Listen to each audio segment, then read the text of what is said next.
All right, folks, we are live. I am Jake Ellenbogen. This is the state of the Rams.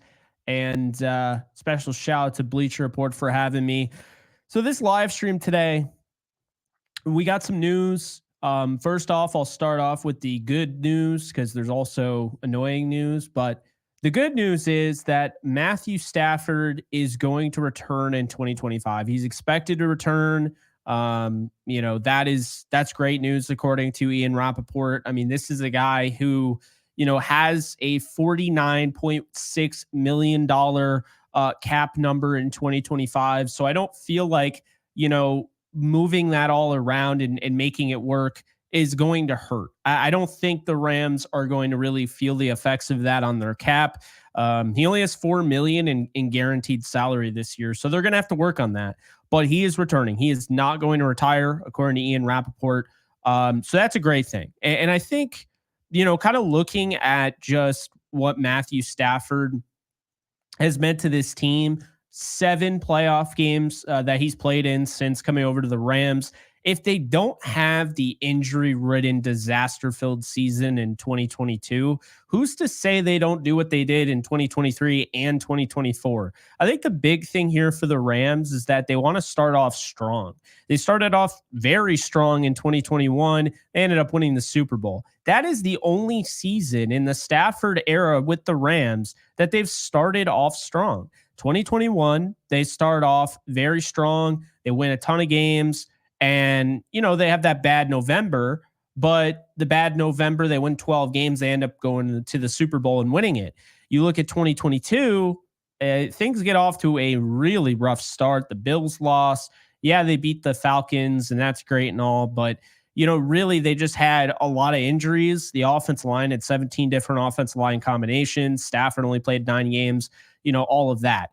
So that comes into that. 2023, they start off 3-6. Stafford gets hurt in the Dallas game. They lose that game. Then he doesn't play in the Packers game. They fall to 3-6. They come out of the bye. They win an ugly one against the Seahawks.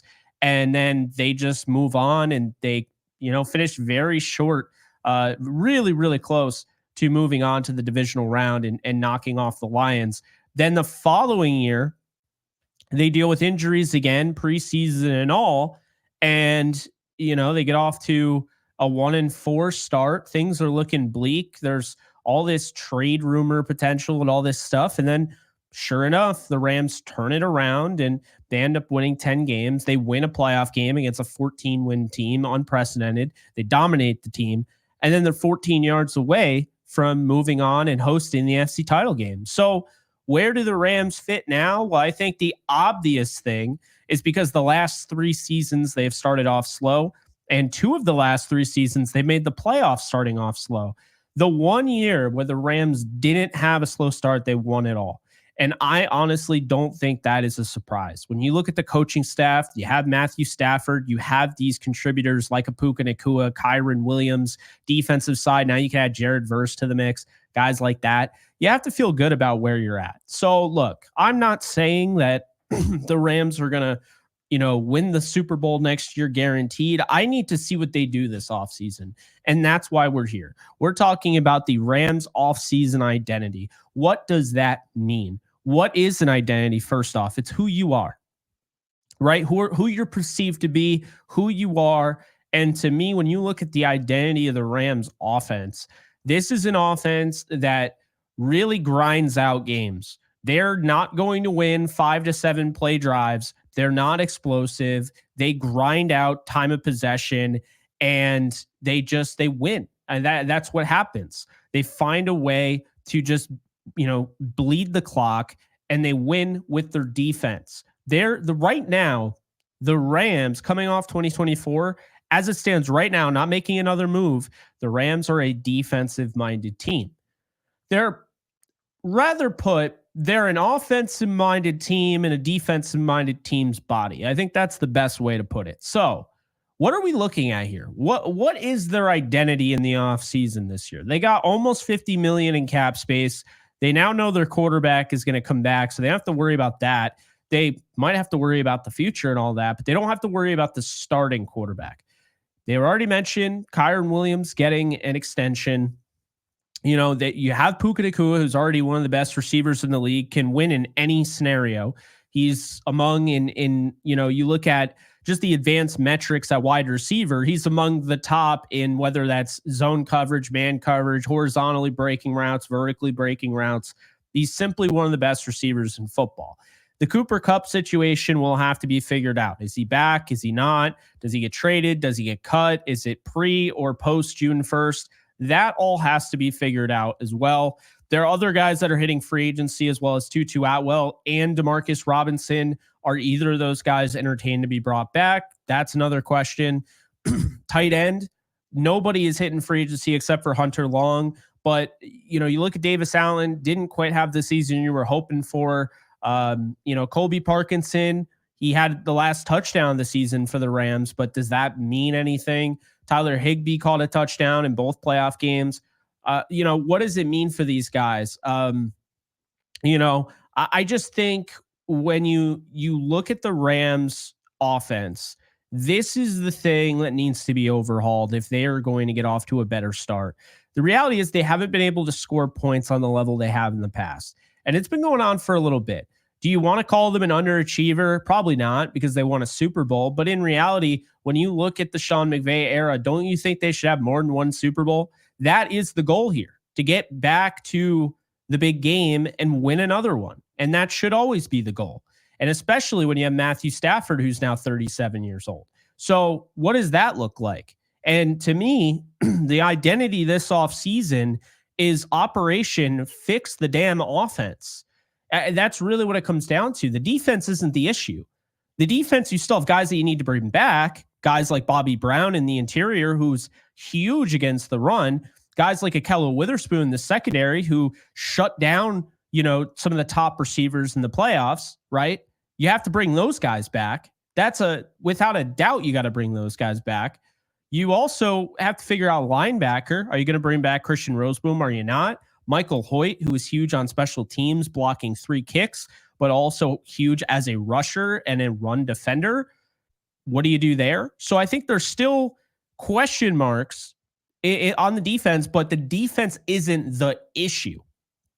You're always going to have guys leaving in free agency, and you'll always have spots that you need to fill. But the Rams, with the guys on the roster, could roster a defense that, especially with the draft, that would essentially be good enough to be considered top 10. But what are they going to do with some of the, to me, I think you got to bring back Bobby Brown. I think you got to bring back Kello. I think you got to bring back Michael Hoyt if you can make it work. Christian Roseboom, do you have to bring him back? Maybe not, but I wouldn't be against it. So that's the question there. But I think, make no mistake about it, if you're looking for the Rams 2025 off-season identity, it is essentially fixing the offense. That is their entire approach here, is that they are going to still make deals on the defensive side. And they did give up 286 yards to Saquon Barkley.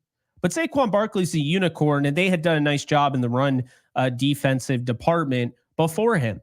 And then furthermore, after giving up 42 points to the Buffalo Bills in week 14, you give up 6 to the 49ers on the road. You give up 9 to the Jets on the road. You hold Arizona under 10 points.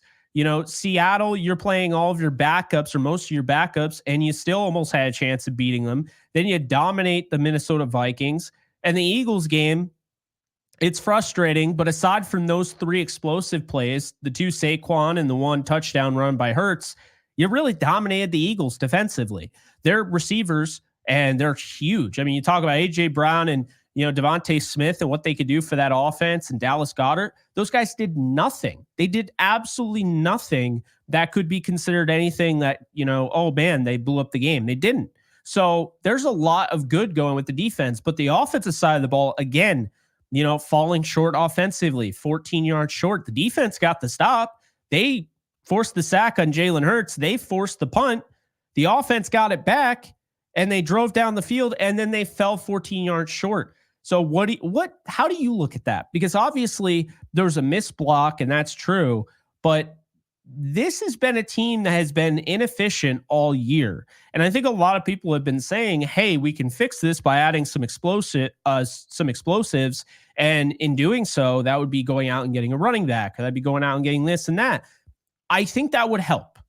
But the root cause is that as a whole, a collective unit, whether it was injuries or not, this offense throughout the entirety of 2024 was inefficient.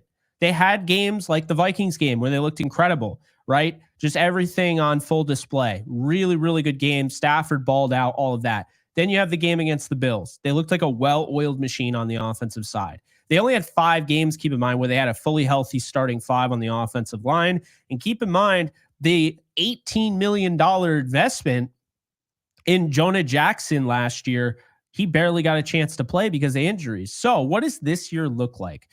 The identity to me for the offseason is the offense. But what does that mean?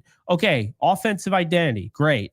Well, I think it means this. First off, Matthew Stafford needs a backup. The Rams are going to have to make this decision whether or not the backup is a true backup to Stafford or one that could actually end up being somebody to build around and end up being the franchise quarterback and the succession plan for Matthew Stafford. Reason I bring that up is because Jimmy Garoppolo is sitting right there.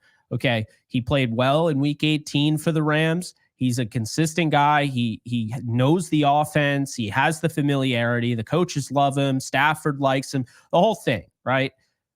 Garoppolo would be the easiest. Just I need a backup, and if my season rides on the backup quarterback for whatever reason, Stafford goes down. I have enough on the offensive line. I have enough pieces on the offense, and I have enough on defense to pull off a Nick Foles Super Bowl run. And to me, if I'm feeling that way and I feel like Garoppolo's the guy, then I go that route. There's also another route the Rams can go, and this is free agency and the draft. I mean, I think that right now a lot of Rams fans are kind of linking Jackson Dart to the Rams, and I understand it. I really do. When I watch the tape, I see a guy that looks comfortable. He doesn't, really get shaky. He's got some interceptions. He's got some throws where you're like, what the hell was he doing? But he never looks shaky. He keeps his eyes downfield when he is pressured, and it keeps that window open where you can actually still throw the ball and you're not just a runner. He also just always stays the same. He's very even keel. He can make just about any throw on the field. He has multiple speeds on that pitch where, he can throw the fastball in between 2 defenders. He can loft it over the top and throw a beautiful, deep ball down the field, rainbow, the whole 9, right? I just feel like this is where the Rams are at a crossroads, because at quarterback, you can go after Jimmy Garoppolo, and that's great, but you haven't really solved the issue that you are going to have to address sooner than later. Post Stafford, what does that look like? If you go out and you get a backup, though, that you can develop, now you don't necessarily have that guarantee. This is just a guy that has the potential to be that succession plan. He still needs to pan out, but in addition to that, he's less likely, if called upon, to be able to take up the mantle as the backup quarterback, be thrusted into a role where you have to go win 4 games to win a Super Bowl or 3 games to win a Super Bowl, God forbid. Whereas Jimmy Garoppolo has played in a Super Bowl. He's played in NFC title games. He actually has the experience. So that is where the Rams will have to decide that. You could go with both, but in all likelihood, this is a fork in the road type of scenario. Okay. And keep in mind, if you draft a quarterback, for instance, well, now that guy likely isn't going to contribute in 2025. So you have to assume that this is a long-term investment. This is a long hold, and this is not a short-term gain. This is long-term, a short-term pain for a long-term gain potentially. And that is how the Rams have to look at it. I'm sure that's how they do, but it's not a foolproof method. I know a lot of people bring up Jordan Love, and rightfully so. It worked out, but at the same time, if Aaron Rodgers had a opportunity, say he got a top receiver prospect or a top tackle, whatever, somebody to contribute, to their run to get to the Super Bowl, would they have done it? We'll never know. But if you spend that first round pick on Jordan Love, you now know that he is not going to be in play for that season. And keep in mind, the seasons after that, he's not playing. So that's a cost-effective player that you draft in the first round that isn't contributing to you until year 4.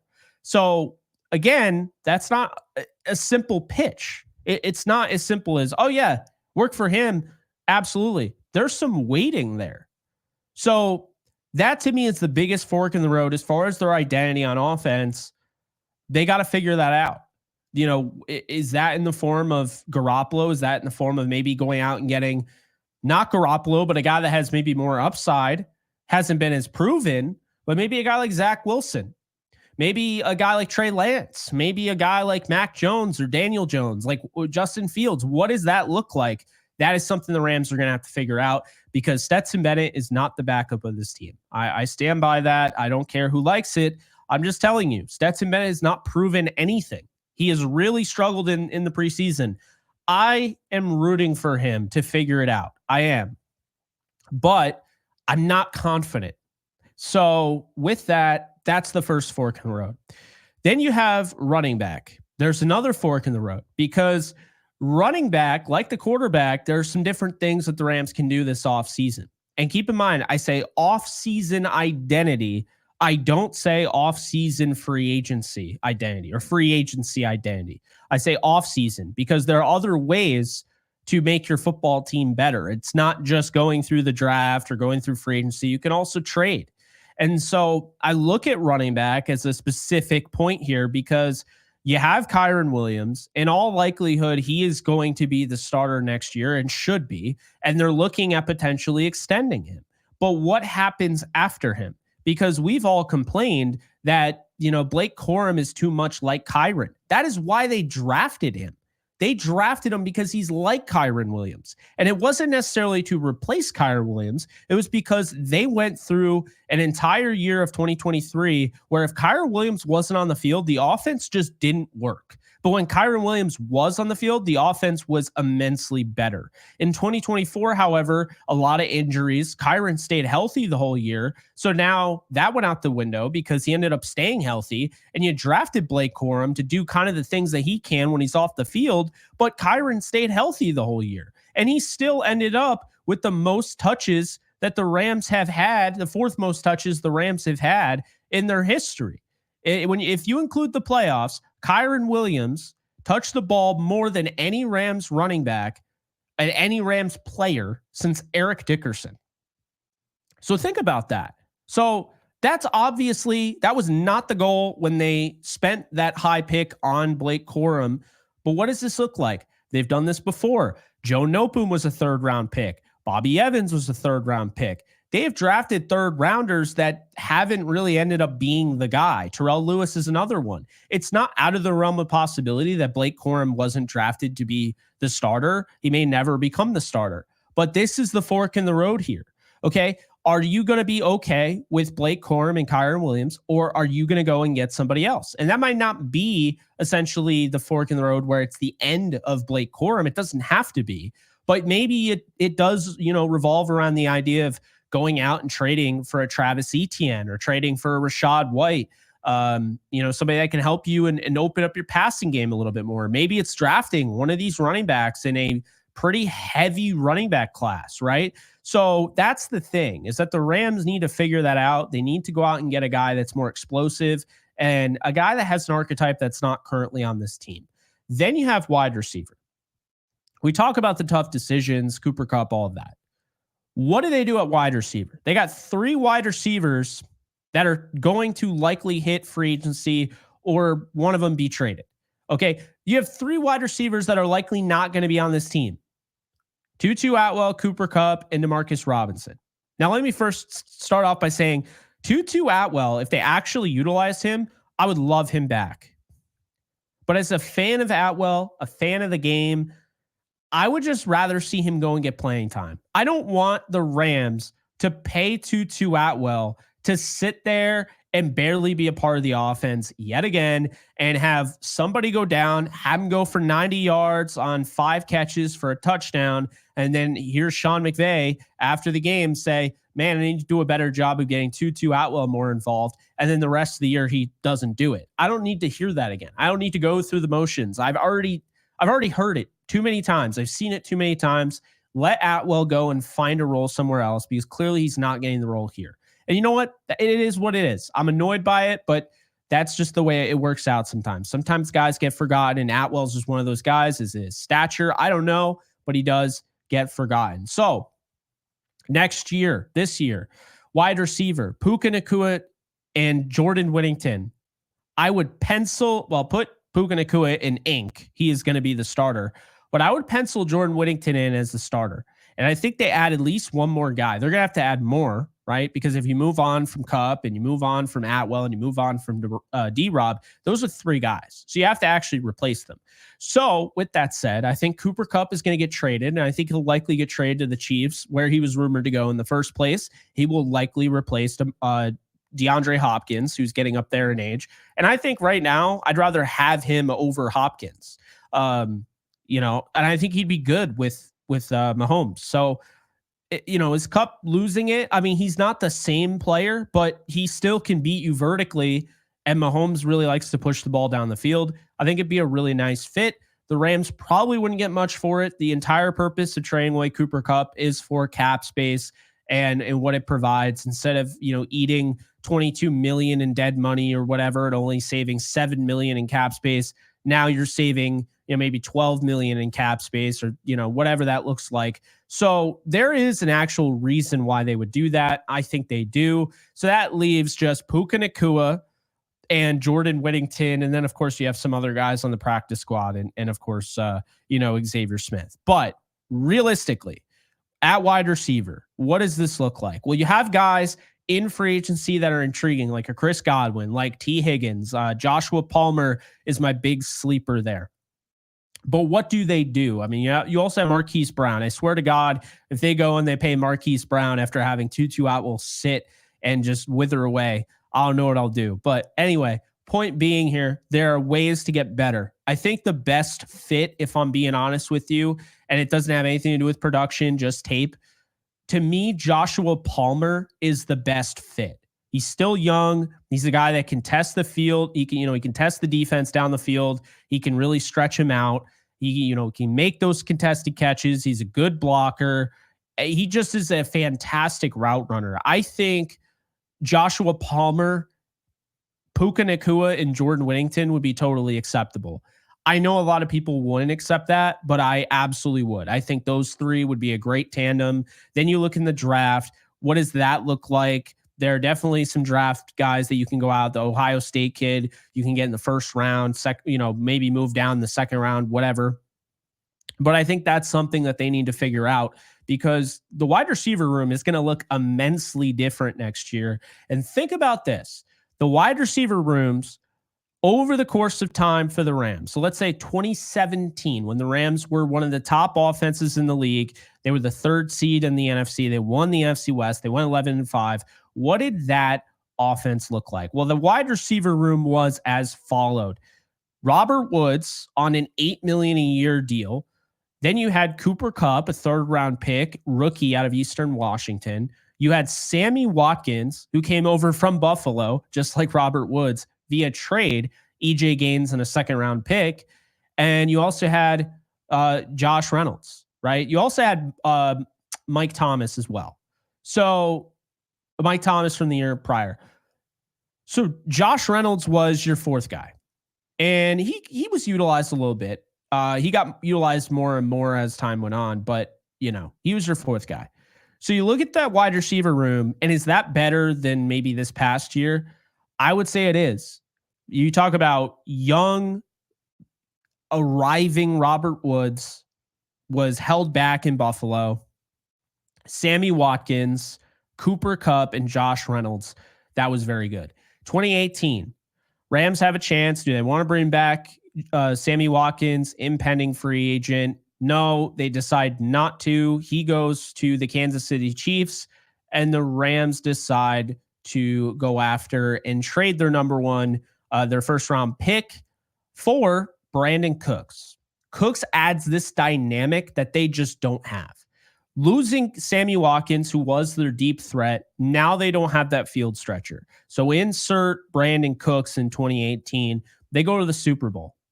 And people will pin it on Cooks and all that. But of course, Cooper Kupp ends up tearing his ACL, doesn't make it to the Super Bowl. It is Robert Woods, Brandon Cooks, and Josh Reynolds as your starting three. Also, there was, I believe that was Kadarrell Hodge. I could be wrong. I think Kadarrell Hodge was on that team, a UDFA. So anyway, we move on to 2019. Same wide receiver room. Cooper Kupp is healthy again. Cooper Kupp, Robert Woods, Brandon Cooks dealing with injuries. So then 2020 comes along. Brandon Cooks is gone, right? So you have Brandon Cooks is gone. They end up trading him for a second round pick that becomes Van Jefferson. So in 2020, it's Van Jefferson, it's Cooper Kupp, it's Robert Woods. So that's that. And then in 2021, they go out and they sign Deshaun Jackson. So they have Robert Woods, Cooper Kupp, Deshaun Jackson. They draft Ben Skoranek, and that's their wide receiver room at that moment. Then later on in the year, they sign OBJ. Unfortunately, the same exact day he's coming in to sign his contract, Robert Woods goes down with a torn ACL. So that is those are those receiver rooms. 2022 was Allen Robinson, an injured Van Jefferson, Ben Skoranek, and Cooper Kupp. And in 2023, they move on from Allen Robinson, trading him for pretty much nothing just to move his contract over to the Steelers. It's Cooper Kupp in 2023. They draft this new kid on the block in the 5th round, Puka Nacua, who ends up emerging as a superstar. Tutu Atwell, who, by the way, I forgot to mention because Atwell really wasn't utilized much until 2023, was utilized at the very end of 2022 with Baker Mayfield. So Atwell was also drafted in the 2021 draft. So yeah, there's that. But anyway, point being, you have a team that has relied on the speed. You had Brandon Cooks and Sammy Watkins stretching that defense. You had Todd Gurley. They have relied on the explosions. This right now, this offense just simply doesn't have that. So the way I see it is this. I think at wide receiver / tight end, because that is how I'm going to look at it, I think they add 2 pass catchers that are potentially game breakers. Okay. I think Josh Palmer, while he doesn't sound like the biggest name, neither did Robert Woods, right? But Robert Woods got the job done. Was Brandon Cooks a superstar? No, Brandon Cooks was one of those guys like, yeah, he's a good receiver. I like him. Very good receiver. Fantasy. Well, then he ends up being really important for the Rams. I think they need to get back to that. I think Joshua Palmer allows them to do that while also getting younger. And I think they can draft a wide receiver, whether that's Ibuka or whoever. So yeah, I think that's interesting. I think that's very interesting. Tight end, their fork in the road there is that the Rams have to figure out what they're doing at tight end. They have to figure out, do they want to get younger? Are they okay getting older, but like going all in? What is the deal there? And I think that's the big thing is that what is the message sent if you let go of Cooper Kupp, but then you'd say you trade for an Njoku who's 20, he's going to be 29 this year, or trade for Mark Andrews. Not the best sign, but at the same time, these guys are playing at a high level and their cap hit is nowhere near, Cooper Kupp's 29 mil. So there's also that. But there's also guys like Kyle Pitts, right? Kyle Pitts potentially being available via trade. You could also draft one of these tight ends. Apparently it's a big draft class for tight ends. Warren, like I mentioned, Colston Loveland from, the Michigan Wolverines. You got Harold Fannin, right? So there are definitely some different, pieces out there in this draft.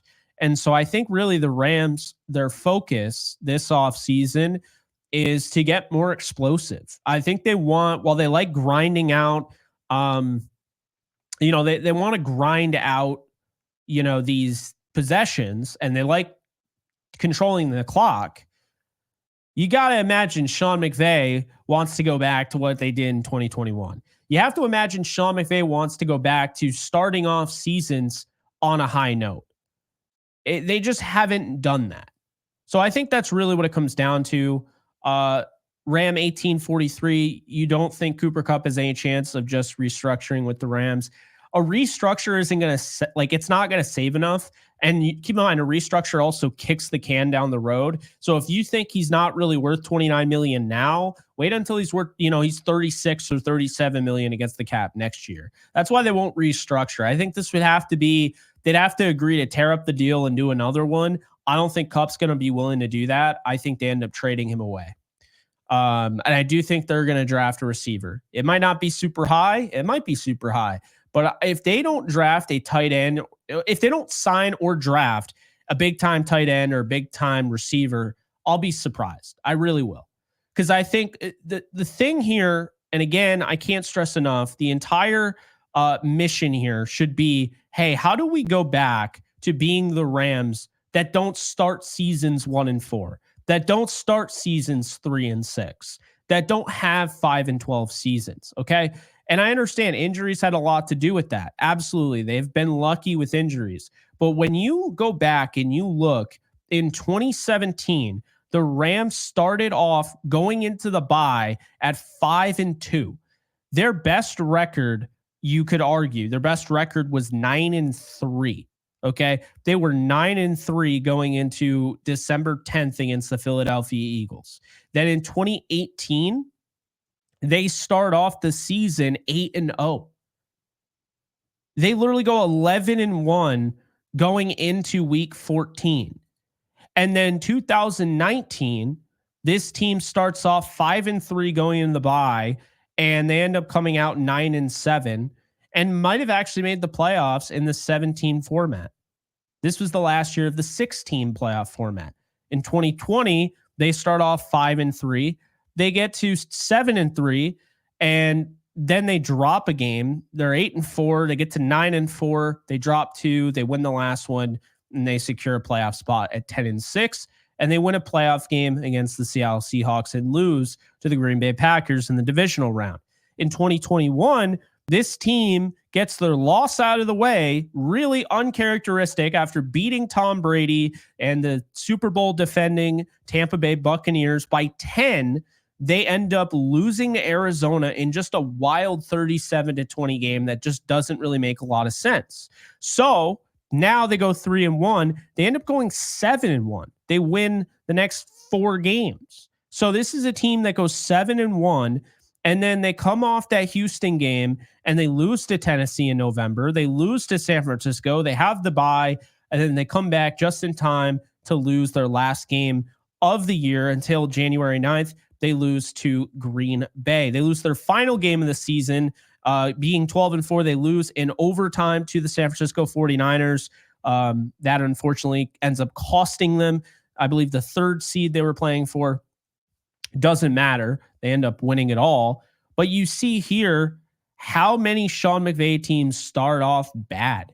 Really, all of them in the Stafford era, except for the Super Bowl season, and none before that. And so you look at 2022, and did this team ever have a chance? Well, they got to 3 and 3. They snuck the game against, they barely beat Atlanta after dominating that game. They let Atlanta back in, and Marcus Mariota almost overcomes and has a crazy comeback. And then Arizona, they beat by 8, and they win that game. They lose to the 49ers on Monday Night Football. They lose to the Dallas Cowboys. Then they beat Carolina before they end up trading away all their guys. They go into a week 7 bye. They come out of it, and they lose to the 49ers. They're 3 and 4. They absolutely crumble in a game. They outplay Tom Brady and the Bucs. They fall at the very end in a game that they pretty much had control of the entire time. And then the following week is when all hell breaks loose, the Arizona game. Cooper Kupp gets hurt. That, 27-17, they lose. Now they're 3 and 6. Okay. And now, the New Orleans game, a game that was really close. Stafford gets injured He leaves the game. He's done for the year. And that's all she wrote. After that, the Rams had now fallen to 3-7. Ironically, I believe that same year, the Jaguars were 3-7, went on to the playoffs, and came back from their quarterback throwing 4 interceptions or 5 interceptions and beating the Chargers in the first round. But the Rams could not come back. They go to Kansas City in a game that I thought they played pretty decently in, ends up, becoming a blowout, 26-10. Bryce Perkins starts that game. Then the Seattle game, they lose 27-23, and the season's over after that. It's just over. Baker Mayfield comes in. He goes 2 for 3 in the last 2 in 3 the last groups of the season. They do have the impressive 51-14 Christmas game that we'll never forget against Denver. And of course, that come from behind, I think it was a 97-yard drive against the Vegas Raiders on Thursday Night Football. But the point here that I'm making is that this team was 3-3 going into the bye. With all the injuries, they lost games that they should have won, and it crushed them. And so they ended up at 5-12. The next season, how do you come back from that? Well, you win a dominant game against the Seattle Seahawks. Dominant. You go into their yard and you win 30-13, and you actually tell everybody they're wrong, absolutely wrong about this team. So you start off 1-0. Stafford throws for 334. Kyren Williams announces himself to the NFL, all of that. And then San Francisco in week 2. No one gave the Rams a chance in hell to beat San Francisco in week 2, and they still almost pulled it off. They fall short. But it's that week 3 game against Cincinnati. They lose 19-16. They fall to 1-2. And people are like, I don't know what to make of this team. Indianapolis, a game that should have gone overtime. They outplayed Indy. Then all of a sudden they let Anthony Richardson back into it. I don't think Richardson's had too many great games in the NFL. This was a huge game for him. So then you get back to 2-2. You do hold them off in the overtime. Then in week 5, you blow an opportunity to beat the Philadelphia Eagles. They just did their thing. 23-14 at SoFi. You fall 2-3. Then you play Arizona, who you beat 26-9. Just dominate, absolutely dominate them. Kyren Williams has 158 rushing yards, the whole 9. But we find out after that game, Kyren Williams and Ronnie Rivers are done for the next 5-6 weeks. So then you go against Pittsburgh. You're using Royce Freeman and Darrell Henderson off his couch. You lose on some awful, awful, awful calls at the end of the game. You fall 3-4. Then you lose to Dallas. You're 3-5. That Dallas game, Stafford gets hurt. Then you play Green Bay.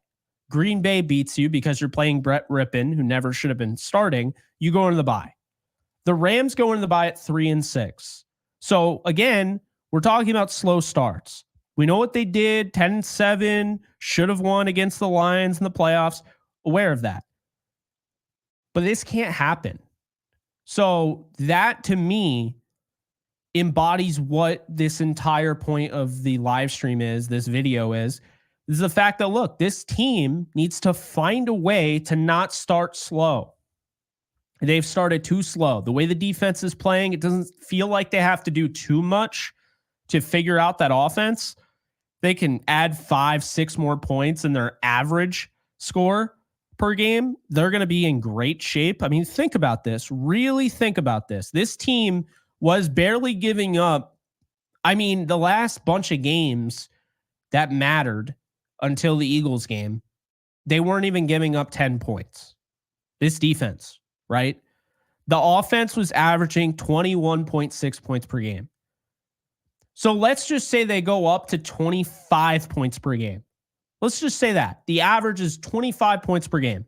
This team is now a 14-win team because of that defense. That is the goal. That is the identity. They have to know this. They have to take ownership, and they have to fix this. Because again, overtime loss to Detroit. Sucks, but you lost. 41-10 blowout against the Cardinals. You're 0-2. You beat the 49ers by the grace of God, 1-2. You lose a game you absolutely should have won against Chicago, 1-3. You lose a game you absolutely should have won against the Packers, 1-4. You go into the bye, you come out, you beat the Raiders, you beat the Vikings, you beat Seattle in overtime. You're now 4-4. You lose a game you could have won. You had no business losing against Miami, 23-15. So you're 4-5. Then you beat New England. You lose to Philly. You beat New Orleans, Buffalo, San Francisco, New York, Arizona. You lose to Seattle with backups playing and all that. You dominate the 14-win Minnesota Vikings, and then you lose to Philadelphia, 14 yards away from literally a touchdown, and an extra point would have given you a 29-28 lead with about 50 seconds to go, and your defense was smothering their offense. There is no way that they would have gone down the field and scored. And by the way, there's no way Jake Elliott would have kicked a field goal to send them on to the NFC title game. So we all know that they were 14 yards away from putting that game out of reach. That's what it comes down to. It's the offense. The identity this offseason is Operation Fix the Damn Offense. That's simple. When you look at them when they were, elite, the margin for error was not as slim. This team is scoring 30, 28 points per game. Now 21, there's no way Sean McVey is okay with that. So we'll find out what this team's made out of. But, I think when it comes down to it, you go back to 2023, and in 2023, they were averaging 23.8 points per game. I mean, it's not amazing, but even 23.8 gives them maybe 2 more wins. In the 21s, you're averaging 3 touchdowns, a little bit over 3 touchdowns a game. It's not going to do it. Not in the NFL. 2022, they averaged 18.1 points per game. To be fair, they were playing mostly backups the whole year. 2021, they averaged 27.1. 2020, they averaged 23.3. 2019, they averaged 24.6. 2018, they averaged 32.9. And 2017, they averaged 29.9. There's no reason why this team can't at least get back to 25. And if they get back to 27 like they did in 2021, they're going to be back as one of the heavy hitters. But make no mistake about it, they got momentum. This sucks. It sucks to lose to the Eagles. It sucks to be talking about this and not talking about getting ready for this awesome Super Bowl ahead against the Chiefs. But this is where they're at. And there's a lot of optimism. And now you're starting to see NFL media talk about them in a different light. Before, it was a bunch of people that, disagreed. Okay, the F them picks thing was dumb. They went all in. They won a Super Bowl, but now the bill has come due. Well, no, what happened was they really did a nice job rebuilding on the fly. They've completely rebuilt their defense. Their defense was the cheapest in the NFL and probably the most efficient by far. And they were the hottest defense, and they were on their way to basically breaking the sack record in the postseason. And they almost did it in 2 games. They didn't even get a chance to play in a third. So defense is being disruptive. They're going to come back. They're still young. A lot of those guys are still under contract. And the guys that aren't, I think they should be back. And then the offense just has to figure out a way to add another field goal per game. And if they do that, by all means, there's no reason why this team can't go back and win the Super Bowl. But that's it. That's what I got for you guys. So how does this offseason work? We'll find out. Of course, you got to bring back Alec Jackson at left tackle. There's going to be a decision had to be made on, Rob Havenstein and guys like that. But, if he retires or if they want to go in a different direction, being that he's older. But either way, I think the Rams are in a really good position. They just need to find a way to make this offense better. And the good news is they have cap space to make it better, but they also have the coaching staff to make it better. I'm not out on this team. I'm not out on this offense. There was a time where this offense was one of the best in the NFL, and I think they can get back to that. So if you guys enjoyed this, be sure to follow me on all socials, including the Bleacher Report app at JK Bogan, and check out my YouTube channel as well, Jake Ellenbogen. I'll see you guys in the next one. Take care, folks, and enjoy the rest of your week. Later.